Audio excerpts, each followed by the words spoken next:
Welcome everyone to this edition of The Seventh Eye, where I answer questions that you have posed to me about spirituality and other spiritual matters.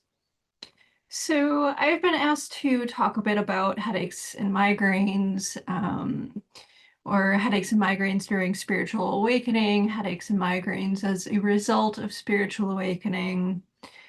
And so when talking about this topic, I'm very much an Occam's razor sort of person. And what that means is that the most likely reason for your headaches and migraines are going to be more mundane things rather than more esoteric things. So I'm going to briefly go through some of the more mundane reasons for headaches first, because I always think that that is the place that we should start.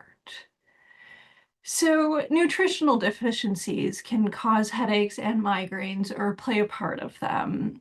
Specifically, B vitamins, vitamin D, magnesium is a big one. A lot of us don't get enough, especially of magnesium in our diets. Or we aren't able to absorb it properly because some of us have gut issues that make it difficult for us to do things like create vitamin D basically through our guts. Another huge reason for headaches and migraines is muscle tension and essentially the body being out of alignment. And so we are bipeds. We are creatures that are meant to stand upright on two legs, and our bodies are intended to be within a specific plane of gravity. So if I were to put this more simply, the cause for a lot of headaches and migraines is overstretching of the muscles back here and a clenching of the muscles in here. And that is because so many of us are on our computers or looking at our phones like this all day.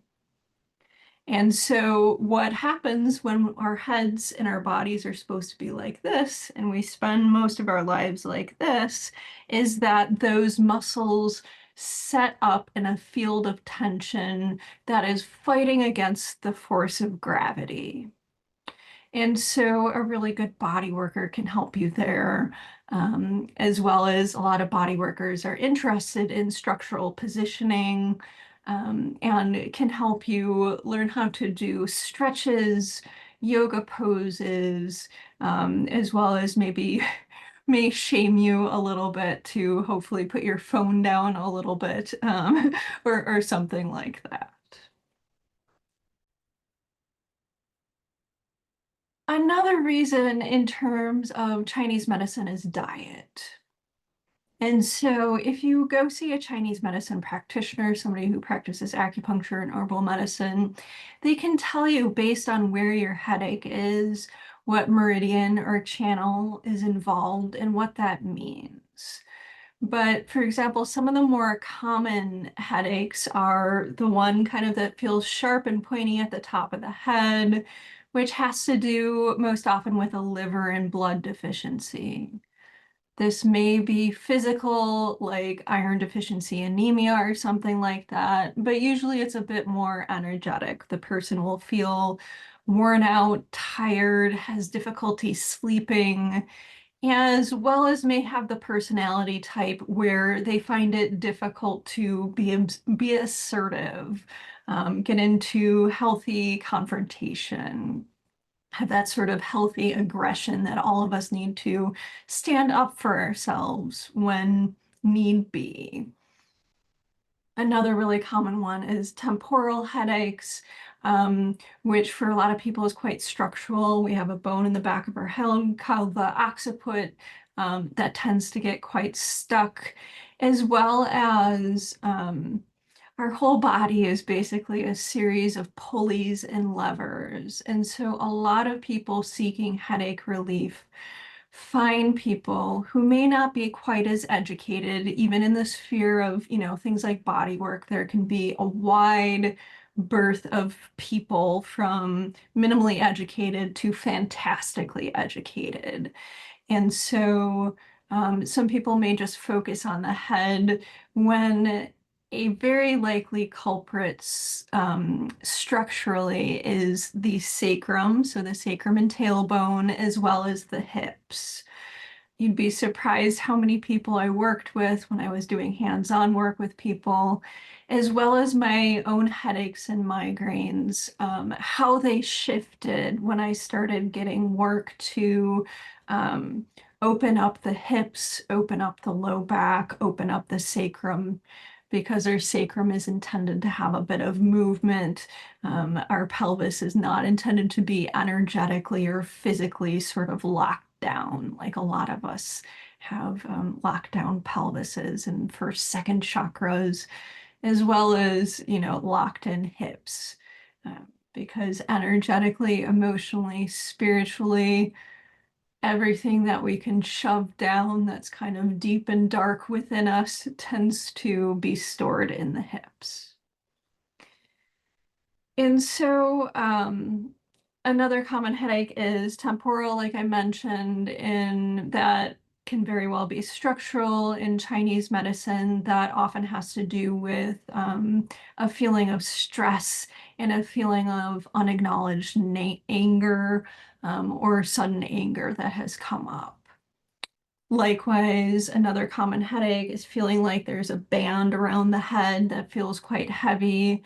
And that's a headache that most commonly is attributed in Chinese medicine to dampness, which is basically somebody eating a lot of fatty, sweet foods as a diet. And one of my favorite Chinese medicine terms, unregulated sitting and stirring, which just basically means that you're not active enough.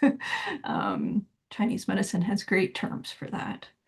So that's a quick overview of some of the more common kind of Occam's razor sort of reasons for headaches and migraines.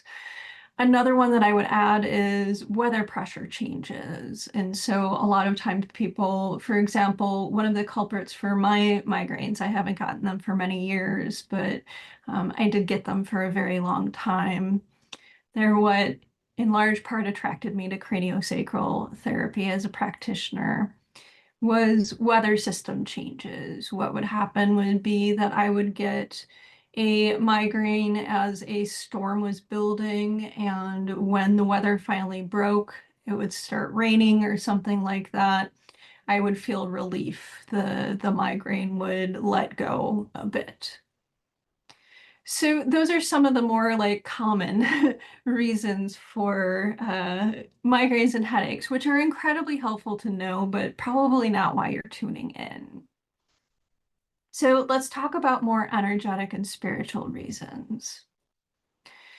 During spiritual awakening, the reason that a lot of people get headaches and migraines is that they are experiencing a top-down awakening, which is by far the most common form of intensive spiritual awakening. And what that means is that there is a bunch of energy going into the head, but it can't move below. For some people, it is the chin. For some people, it is the shoulders. I kind of offer a joke that sometimes people look like lollipops of energy to me because they have these like big spheres of energy in their head and not much in the body. And this is because, see 90% of the rest of my work, but because they are approaching spiritually more mentally or intellectually, because they are not approaching spirituality yet in an embodied way, in a way that incorporates feelings, intuition, the body and its wisdom. We have so much that is telling us to be only located in the masculine polarity, and not in the feminine, which is the body and essentially the first chakra. They form poles, essentially. Greatest yang, then our perineum is greatest yin, or masculine, feminine. So in order to correct this very common type of spiritual imbalance, there needs to be reorganization of energy, basically a balancing of energy. So, in somewhat simple terms, that is opening the first chakra. And so there can be all sorts of fancy esoteric ways to do this, but there is a reason why a lot of people like me suggest things like grounding practices, like you can find in my spiritual awakening guide, as well as progressive relaxation. You can find that meditation on my YouTube channel here because they start getting the body to process its energy and for the nervous system to chill out, which can set the stage for there to be comfort to approach the locked feelings, prior experiences, stockpiled emotions, past traumas that are in the tissues of the body. One of my teachers, John Upledger, the innovator of craniosacral therapy, or one of the big ones, used to always say the phrase, the issues are in our tissues. And I know that to be very true due to all of my work. But until people truly go into a feeling state, they are not aware of how much embodiment and how much spiritual energy and life energy they've missed out on by being only in their heads, because we're a very neck up based culture. So, short answer, top down awakenings, most common cause. Um, the other common causes are top down awakenings, but I've worked with a fair amount of people who have purposefully engaged in spiritual awakening. They have done things like um, ayahuasca ceremonies, DMT, all sorts of things that are out there. LSD is a little less popular these days, but it's still out there, which very much opens up the third eye and sort of the portals of the head.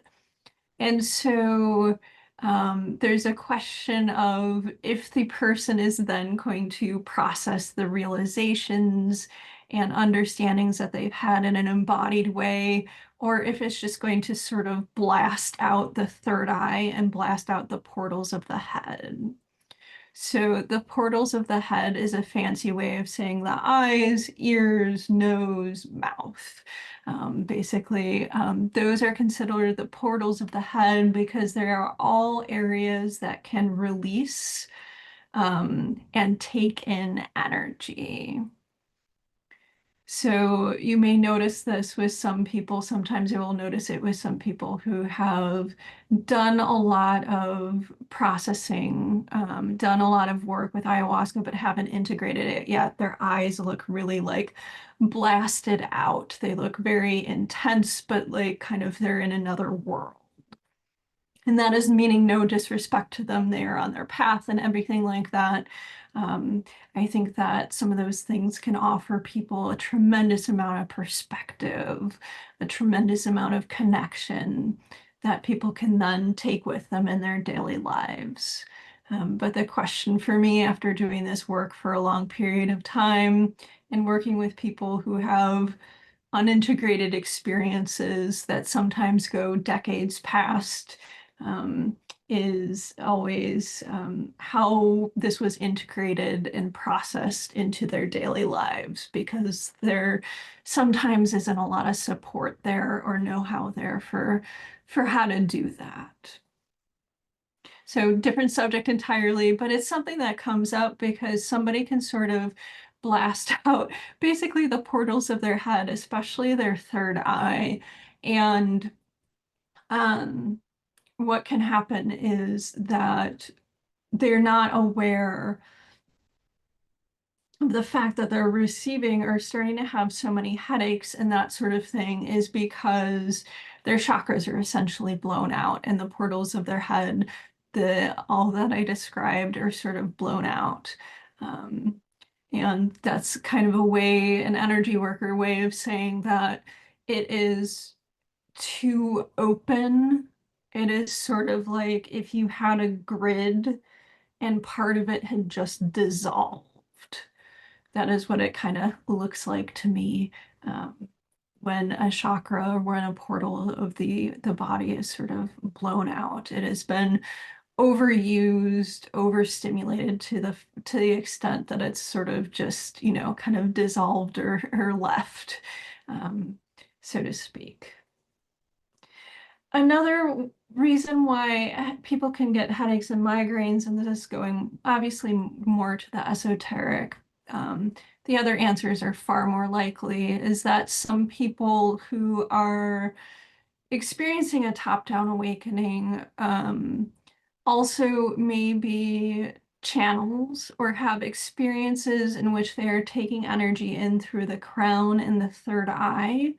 But because their body, their neck down, isn't open, isn't awakened yet, what happens is that there's nowhere for that energy to go. So there becomes a sort of pileup of energy. Because in an ideal state, what would happen is that when we open the whole body, all the channels of our body are flowing, no matter what stimulus, no matter what energy we come across, it can just flow through us.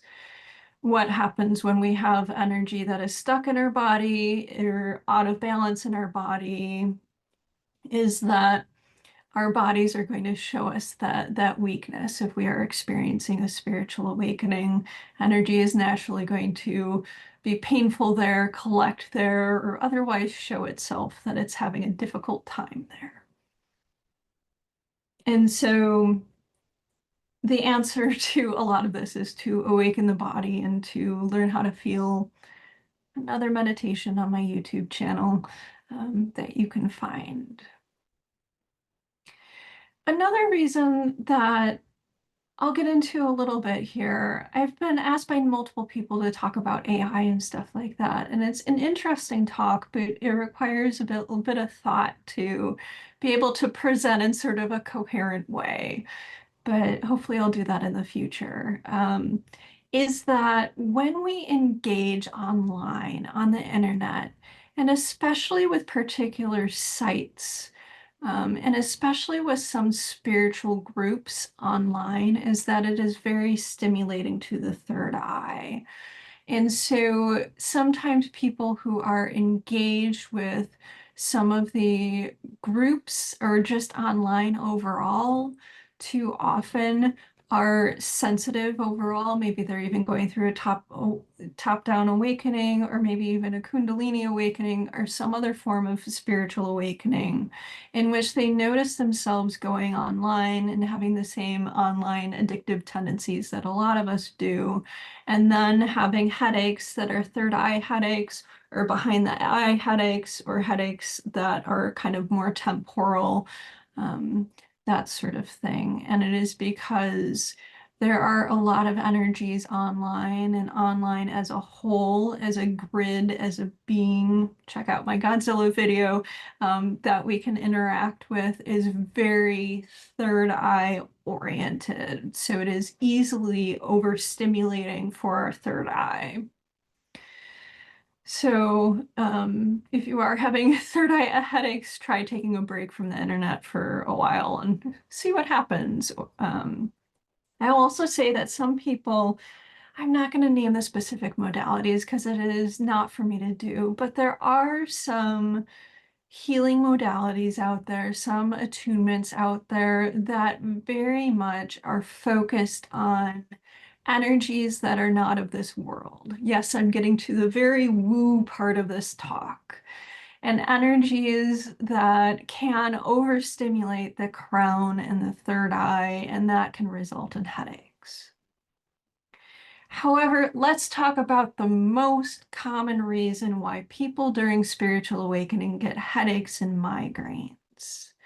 It is because people during spiritual awakening get headaches and migraines because, drumroll please, because what the body is trying to do is to process a lot of energy and information at once, and it can't do it. It gets backlogged.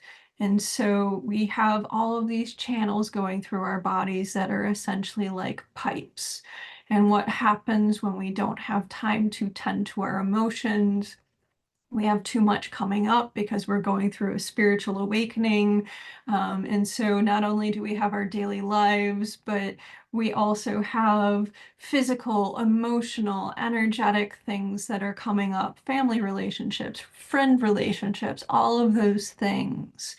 And what happens is that those pipes get backed up.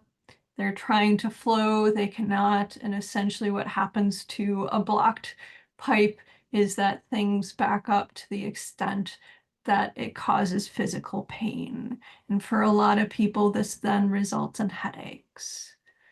Especially if you look at the picture of headaches and migraines, what is the solution? It is getting rest. It is going into a room or a space that has very low stimulus, low light, until things can process, until somebody can feel better. And so that is essentially the body slamming the brakes and saying, there is too much going on here. I'm trying to process too much. These pipes are too blocked, and you need to lie down until this energy can be processed.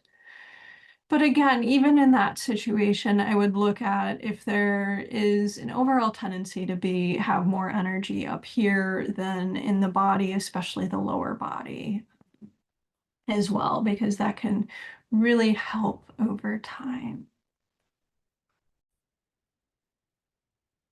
So I will say that most of these things about headaches and migraines can either be solved by a bit of self-care, so to speak, visiting a really good body worker, attending to kind of your first chakra to your body, balancing energy out that way.